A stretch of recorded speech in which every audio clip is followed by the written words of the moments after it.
Hello and welcome to the program. Get out of your mind. Now that's something that most of us would be careful about, but Adela Vahed is here, author of the book, and we're going to find out more. Adela, welcome to the program. Assalamu alaikum, and it's a pleasure to be here. Now normally for me to understand the book and to look into your book, which we are going to in a moment, we sort of need to understand Adela. Who is Adela? I would say I am a very passionate, dedicated, and most people say efficient young lady. The book is just something that has recently happened. So apart from that, I've always been very passionate about anything that I wish to pursue in life, and I'm very committed to anything that I take on. So if I had to best describe myself, a dedicated young individual. Now we can see that obviously authoring a book is not something that everybody is going to do. Where did it all start?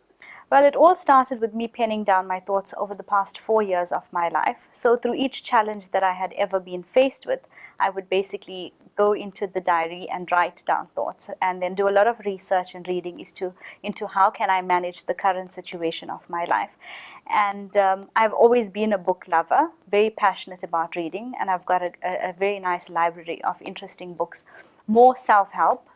So instead of going out there and blaming things, I always took responsibility for myself. And so then the writing happened. Adela, writing a book is not something that everyone is going to do. That's going beyond the scope of what normal people do. How did that all start?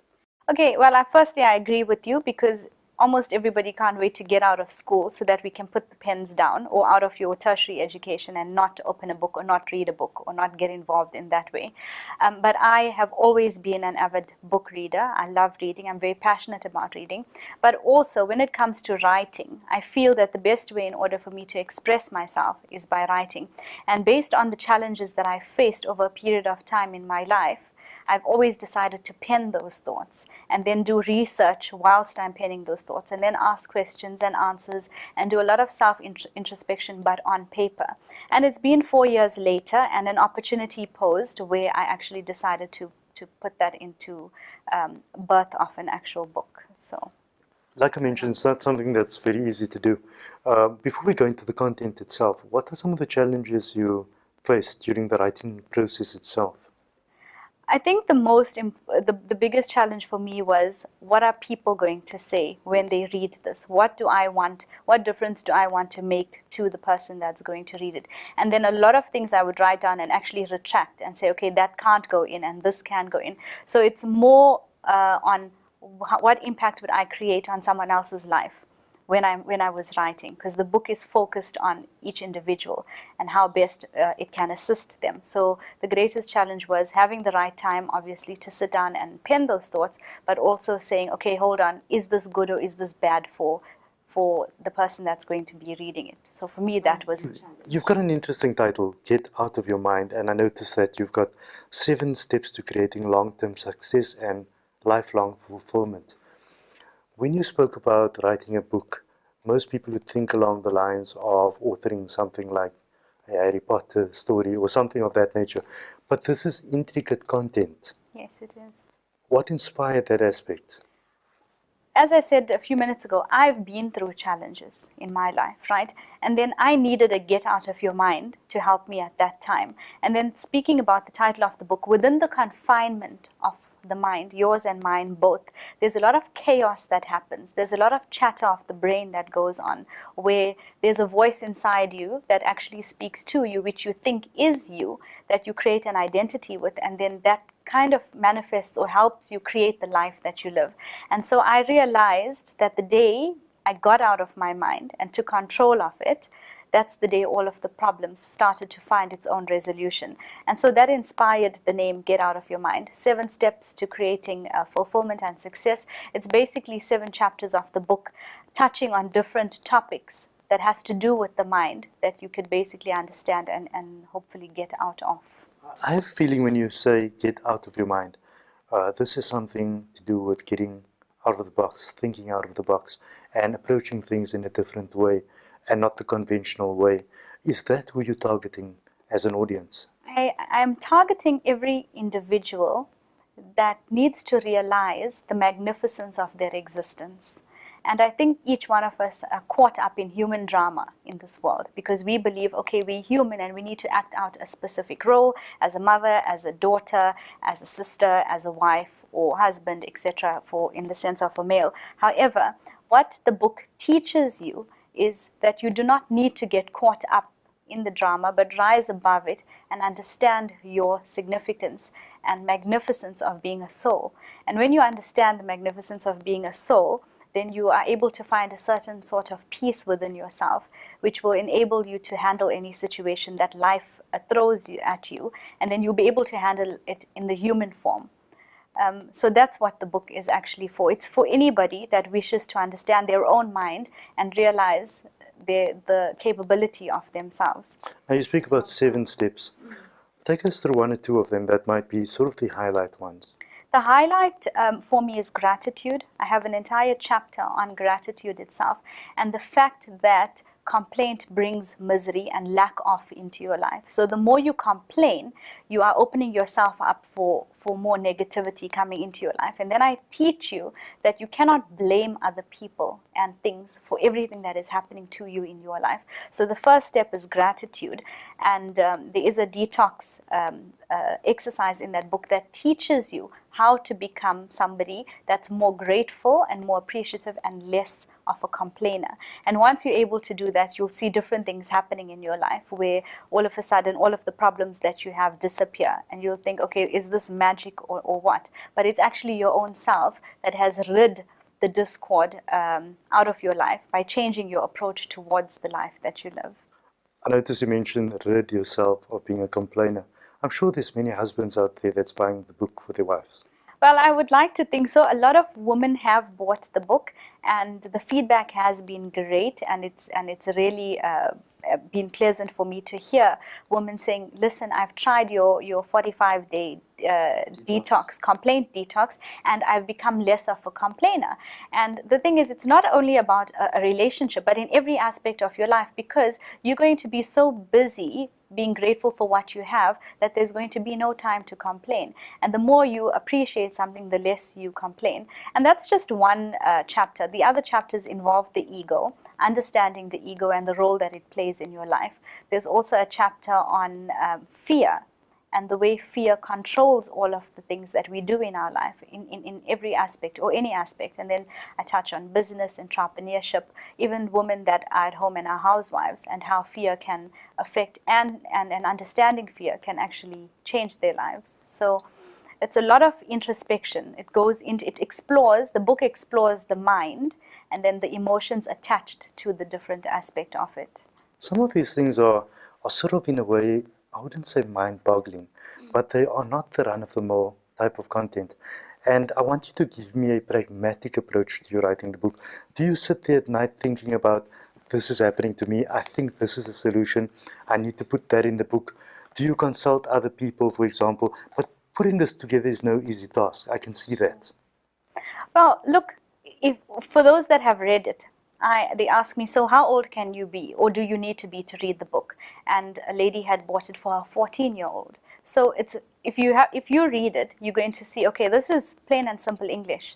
There's nothing complicated about it. I understand what Adela is saying in the book, and she's saying, understand who you are. So how do I do that? And then there's techniques that I provide. So I've asked myself the exact same questions that I would ask you, the reader, and then that's how the answers came through. And it's simple things. Name the 3 things that you're grateful for in life, or what is it that you are emotionally attached to, that if you had to let go of it, what would happen to you? So it's very well explained in detail, and then everything that has been written there has been a practice of mine over a period of time. So I feel confident and safe enough to put it out there because I've done it. I've seen what it's done for me in my life through the difficulties that I've experienced. I've seen the change come about, and it's the realization that all responsibility lies with you.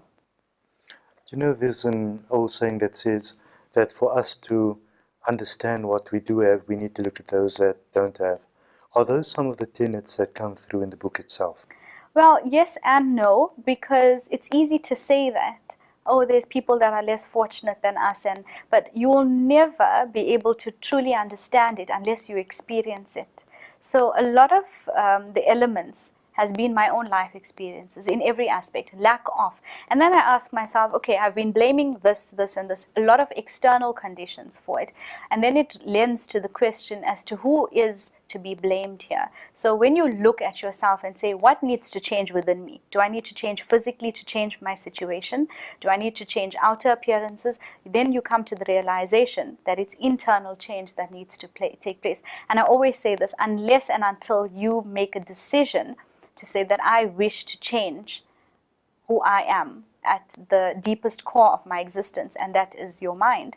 And beyond that is your soul, understanding your purpose here. Then you kind of work from there going forward. And then you come to the end and you realize that you're nothing. We actually are nothing. And once you get to that realization of your nothingness, being nothing is still something.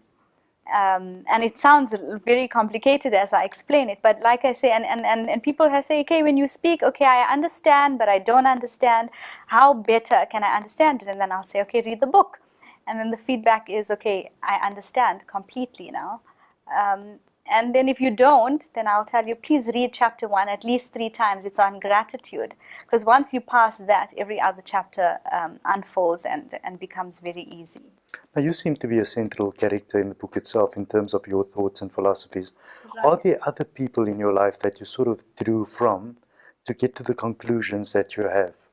They are my grandfather. From a positive point of view and a negative point of view. Right, my grandfather, both my parents, specifically because I've read books over a period of time, and I've read different authors on the same thing about the mind and taking control, and everyone said the same thing.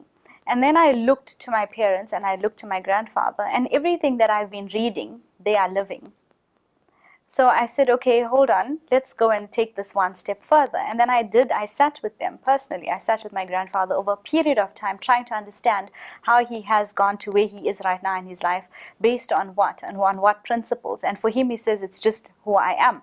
It's just my personality. But if he only understands that he is living something that is very difficult for many others, and that's why he's reached the stage that he's reached. And I feel like I've also been inspired by that. So it was always in me, but I never allowed consciousness or awareness to it. And now I've decided I want to become aware and more conscious of these things, and those are the elements of the mind, the body, the emotions, taking control, taking responsibility, changing external results. And I can tell you one thing, you can change any external situation in your reality of your life, in any aspect whatsoever, with your own hands, in any way possible. I noticed, and that brings me to the thought about entrepreneurs, and I see you've got a focus on them, and you've got advice for them, and you've got stories for them. Tell me a bit about that component. Okay, in the book, I've interviewed successful leaders from South Africa, and these are CEOs of big companies that are established over a period of time, because we still aspire towards that, right? And then I asked them very critical questions. What type of mindset do you have? What advice do you have to offer to young entrepreneurs? And all that wealth of information can be taken and utilized constructively by entrepreneurs. But my focus, yes, is on people that wish to pursue and equipping them with the tools that they require in order to achieve those levels of success. And then I always ask, what is your definition of success? Because for many people it's wealth, it's money, and for many others it's self-development, and for many others it's a combination of both. So it's equipping you to say, listen, you have what it takes. You may not have the financial backing, you may not have the resources that you require in order to get there, but if you have the correct mindset, everything that you require will come to you without your interference. Of course, if I was a viewer sitting at home and listening to this interview and asking a question, and that is, I've got some problems in my life like everyone else, and everyone's got this and that happening in their life, and they get busy with their own thing that they're doing, and many things pass them by, and life continues to go, maybe not in the fashion that they want life to go.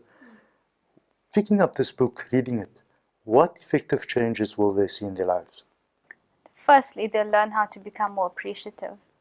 So yes, you have 3 difficulties, but you have 7 things to be grateful for, like the fact that you wake up and you can see, eat, smell, hear. You have hot water when you have a bath. So those are the simple things. Okay, I need to be grateful for these little things. Yes, I have this financial problem. Yes, I have this relationship issue, but I have shelter. I have transport. I have a basic salary, or I have food for that matter. So if there's nothing else that you learn from the book, you learn appreciation. And the beauty is that once you have appreciation, you'll find abundance flow into your life, because that's the fundamental in life, that appreciate what you have in order to receive more, but not for that reason only. Appreciate it because it's your thankfulness to your Creator. And once you've established that, and if you've learned nothing else, that's sufficient, because that will Spring off to other spring thoughts. off to every other thought in your life. So whenever there's negative, you must remember, okay, negative does not serve me. Negative is going to do nothing for me right now besides bring more of it. So gratefulness is going to bring more of it. So it's in your hands ultimately to decide what you'd like. But if there's one thing you would learn, and like I say, read chapter 1 3 times. If you don't want to read the rest of the book, it's fine. And learn the essence of gratitude, where gratitude becomes the memory of the heart. I noticed that you have an endorsement by Raymond Arden and the New York Times best-selling author. He's a New York Times best-selling author. What's the relationship like there? How did that all come about? Who are some of the people that helped you put this together? Okay, well, I attended a summit in February this year, actually. So I never planned on launching a book this year at all, or even last year for that matter. That's a very short time, actually. It is a very short time, but like I said, I've been penning thoughts for a period of 3 to 4 years, but that's based on your own life and based on your own experience. So there has been some manuscripts that you've been putting together. It's just lots of notes and lots of books of writing. No, that's unusual for most people too. It's not. I mean, the most I keep is my diary. There's no order. There's no order whatsoever. It's normal hardcover books with lots of notes, and it's dated. Every single day is dated, with first beginning with gratitude for everything, and then going into problems, and then going into questioning the mind, and then going into emotions and a whole lot of different things. And then feeling better when you're done, to say, I've taken control of the situation. Because if I'm like really angry, I'll say, how do I feel right now? And you write down all those thoughts of anger. And you've been doing this for a while. I've been doing this for a while. How do I feel right now? And write anger, resentment, whatever it is. Who am I feeling it towards? And then I ask myself, what good will it do for me right now? And then you realize the stupidity of the self and say, who's actually controlling who here? And then all of that happened. So in February, I attended a summit in Johannesburg, and there were international speakers there. And I walked in there saying that something's going to happen in the 2 days that I'm here, and it's going to make a very big difference, not to my life, but to many other people's life. Because I always believe that it's not about how many gets you have in life, it's about how many gives you have. So you have a box of gets and gives, and the more you give brings more abundance into your life. If you have more gets, then you have a huge problem in your hands. And so I just share the same philosophy. Yeah, I'm actually a bit aggro, sorry to stop you. I'm a bit aggro when it comes to people that only see what they can get out of other people. And when you ask them what they're giving, or you see them not giving, that actually irritates me. I say that we are not receptacles, we are conduits. So if things come to you, whatever it may be, whether it's wealth, whether it's abundance in whichever aspect, even health for that matter, it's coming to you to go through you for it to pass on to the next person. But if you're going to believe you're a receptacle and keep everything here, you're actually not allowing for any more to come to you, because you will never get anything more of anything for that matter unless you're able to pass it on. So I stick to that philosophy. And another example is a door. If you had to open a door, and depending on how much you've opened the door and the amount of space that you've left for either someone to walk in or someone to walk out, that's exactly the equal amount that you'll receive. So to however far you open the door, whether it's charity, whether it's love, whether it's whichever aspect of your life, that's the exact amount that you're going to get back. So you decide how far wide you'd like to open that door, which comes back to Raymond Arden. So I said, okay, fine, something is good is going to happen here, but your most important thing is intention. So what is your intention? My intention was not, oh, I'm going to gain something here and it's going to change my life and me. It was something's going to happen over the next 2 days that's going to change many people's lives. But it's going to happen through me. right? And then I met him and we spoke, and he's an author, and he was on stage and he spoke about the books that he's written over the years of his life, how it's helped his life, and his best-selling books and things like that. And then I approached him thereafter and said, listen, I want to write a book. Will you publish it for me? And he's like, have you already written? You want to write? I said, no, I have written. Okay, which I have written, but not an actual, it hadn't been... not in the form of a book, yeah, it hasn't been laid out. So he said, okay, laughed it off, said, let's see how serious we are about this, sent something through, and he handed me over to an assistant. It took me about 3 months or so to kind of make sense of everything, put it into chapters and create a proper manuscript, and I sent it through and it was approved. And that's so it was approved. He then asked for it to go to an editor, and it was very small errors, grammar errors and things like correcting. But that's the normal process of a book in any case. Yeah. But the content wasn't changed, because I think the one thing that was appreciated is that it was simplified, very easy to be read and understood and implemented in one's own life. So you don't have to have any particular qualification to understand the book, or be extremely intelligent to be able to relate to it. And so from there, apart from just publishing it, he also did the foreword for me. And it was a good thing. That was a great thing, I think. Now, we're coming to the end of the interview, but there's something that concerns me all the time during the interview. And that was, I'm trying to work out if this is how the book was put together, the parallel for you. For example, I know that these are your thoughts, but is there a parallel between you as Adela and your experiences, and then having experiences today that goes a certain way, and you then referring yourself back to the book? Because sometimes when we have philosophy, it's one thing, but the implementation of that, being able to tell other people about the philosophy is one thing. Because I also go out and I tell people, oh, you know what, you don't need to stress, it's fine, you know, stress is going to kill you. But tonight I'll be stressing again on my own.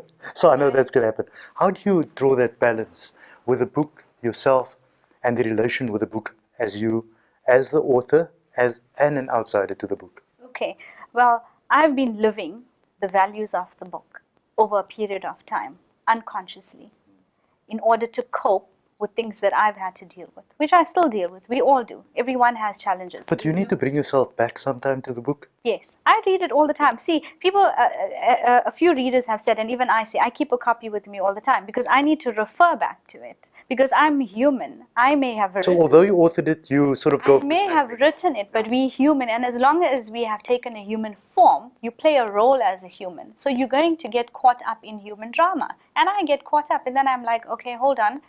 A realization needs to happen. So the main thing for any individual, you or myself being the author, is that realization to say, hold on, what am I doing? Let me open the book, let me read whatever. Normally what I say is whichever page I open it to is going to be for me to learn something from, and that's what I need to implement immediately. And it always happens that I open it on a page that's very relevant to what's happening in my life. And a lot of people would say the same thing. So yes, I'm not the perfect person. You may read the book and get this impression that, wow, Adela probably lives her life like an angel. I'm faced with situations all the time. But how do you handle the situation? And then you might go into a negative thought. That's fine. It's okay to go into a negative thought, but not without realizing and identifying. So it's a different level of consciousness. It's called conscious consciousness. Normally we are all unconsciously unconscious. So it's going to a higher level of consciousness to say it's okay to drop the ball, but it's as long as it comes with the realization that, hey, I'm doing something wrong, something needs to be done differently, and then you divert onto where you need to. I think that's an interesting way that you put that, and I think your perspective on the balance between you as Adela, the author, and the book is an interesting balance in the first place. Just going one step forward, the book's availability and the launches in certain cities, a quick one on that. Okay, well, we've done Durban. I've spoken at several events in Durban. The book is available at the Al Ansar bookshop in Durban, at Adams in Musgrave Centre, as well as the IPCI bookstore in town. And very soon, next month, inshallah, there will be a book launch officially in Cape Town. There is a new library that's opening up in Cape Town, the Islamic Library, and the book launch will be taking place there. More information can be found on my website, which is adiva.com. As well as Johannesburg, but there will be information put out there on Facebook and several other media platforms for those interviews. And then hopefully we will be getting the books into bookstores, one in Cape Town, one or two in Cape Town, and inshallah in Johannesburg. Anything for the future that you have in mind? I'd like Have you started stashing away some more papers? Yeah, but now I will be writing. I definitely wish to publish a few more books, but for example, my background or my profession is event management. So I want to write a book on event management or on And some of the rules and that sort of yes, thing. everything that an entrepreneur needs to know about it, because we may know as much as we know, but there's still generations that are forthcoming that are going to get into the different industries, and they're going to need something to say, okay, the do's and don'ts of marketing, or what will work in a business. I've run a business for 3 years now, and I know what hasn't worked. So it's just knowledge that's going to help somebody else's life, and not just another story, like you said, a Harry Potter story, but something a little bit more based on our experience. I mean, look at our elders. If we want to learn anything, we normally go and have a chat with them and say, tell us, about life. And they'll say, do this, don't do that. Now we're experiencing it. And the best way to do it is to share it with others. And I can't think of any other better way than in a book. And obviously for all those that don't like to read, we kind of need to find something to motivate them towards opening up a book. Adela, in conclusion, I think it's been a great interview, and I'm definitely going to dig my mind into this one because I find that interesting. One piece of advice for our young writers out there.